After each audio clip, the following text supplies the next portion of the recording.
Here you can watch a big plotting behind me. I show you this plotting. Friends, जिस plotting में मैं अभी खड़ा हूँ ये प्लॉटिंग लामा चौड़ में है। यहाँ पहुँचने के लिए आपको आम्रपाली बीटेक कॉलेज के बगल में एक रोड बाईं ओर को निकलती है। वो रोड ईसाई नगर नामक गांव में जाती है। वहीं एक गुरुद्वारे के बगल से बाईं ओर को रास्ता निकलता है। वहीं पर एक आम का बगीचा है। ये प्लॉटिंग वहीं पर बनी हुई है। ये आम के बगीचे के अंदर की प्लॉटिंग है। इसमें बहुत बड़ी क्षेत्र में, बहुत बड़ी एरिया में प्लॉटिंग हो चुकी है। लोगों ने प्लॉट ख़रीद लिए होंगे, तो ये प्लॉटिंग हुई है। इस प्लॉटिंग को देखिए आप। यहाँ के जो प्लॉटिंग के रेट हैं वो लगभग 2000 रुपया पर स्क्वायर फीट होगा। दूर दूर तक प्लॉटिंग हुई है।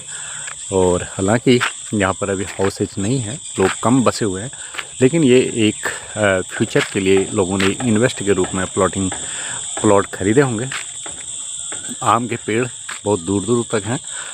अब जो एग्रीकल्चर लैंड है वो धीरे धीरे कम होते जा रही है। और जो हमारे पहाड़ के लोग हैं वे हल्द्वानी की भावर में ज़मीन खरीदना चाहते हैं। बसने के लिए 1000 स्क्वायर फीट या उससे कुछ बड़ा 2, 2.5, 3 हज़ार स्क्वायर फीट ज़मीन खरीदना चाहते हैं, तो ये हल्द्वानी उनके लिए सबसे बेहतर विकल्प होता है। हल्द्वानी में क्या है कि जो एरिया है वो मैदानी एरिया है। यहाँ पर शिक्षा और स्वास्थ्य की आवागमन की सुविधाएं अच्छी हैं। और फ्यूचर में हल्द्वानी में जनता ने बहुत बड़ी मात्रा में पहाड़ से माइग्रेट होकर आना ही है, ऐसा मान करके लोग यहाँ पर ज़मीन में इन्वेस्ट करते हैं, प्लॉट ख़रीदते हैं और फ्यूचर में उस प्लॉट को बेचकर कुछ पैसा भी बना सकते हैं।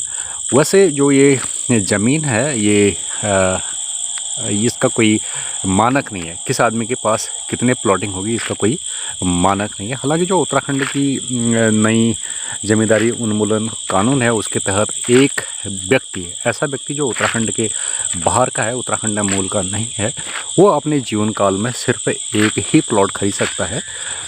लेकिन उत्तराखंड के मूल निवासी उससे ज़्यादा प्लॉटिंग खरीद सकते हैं, उससे ज़्यादा प्लॉट खरीद सकते हैं। तो ये है आम्रपाली कॉलेज के आसपास हल्द्वानी से लगभग 15 किलोमीटर दूर एक आम के बगीचे के अंदर अभी हाल में हुई प्लॉटिंग। इस प्लॉटिंग में आप अपने लिए एक प्लॉट खरीद सकते हैं। लोगों ने छोटे छोटे प्लॉट खरीद रखे हैं यहाँ पर। इन प्लॉट्स का साइज़ मुझे लगता है 1000 स्क्वायर फीट होगा। और इन प्लॉट्स के कुछ दूरी पर फ्लैट बने हुए हैं। बता रहे हैं कि ये फ्लैट से 45-50 लाख रुपए में बिके होंगे। यह है हल्द्वानी में लोगों के द्वारा खरीदे गए प्लॉट्स है जो उनके फ्यूचर में उनके काम आएंगे। आने वाली जनरेशन इनमें मकान बनाएंगी, लोग बसेंगे यहाँ। और पहाड़ में रहने वाले हर आदमी का सपना होता है कि उसके पास हल्द्वानी में एक प्लॉट हो और उस प्लॉट में वो अपना मनपसंद का मकान बनाए। तो फ्रेंड्स, मैंने आपको मेरे पीछे आम के बगीचे में जो प्लॉटिंग हुई है वो प्लॉटिंग दिखाई। आने वाले समय में लोग चाहते हैं कि वे हल्द्वानी जैसे शहर में बसे, क्योंकि जो पहाड़ में उनके पास ज़मीन है वो ज़मीन थोड़ा सा क्या होती है कि सीढ़ीदार होती है। 1, 2, 3 सीढ़ीदार खेतों को काट करके थोड़ा सा मैदान किया जाता है, उसमें हाउस बनाया जाता है। और उस हाउस में भी ये रिस्क रहता है कि लैंडस्लाइड का। कभी मकान के पीछे की ज़मीन लैंडस्लाइड हो जाती है, कभी आगे की ज़मीन स्लाइड हो जाती है।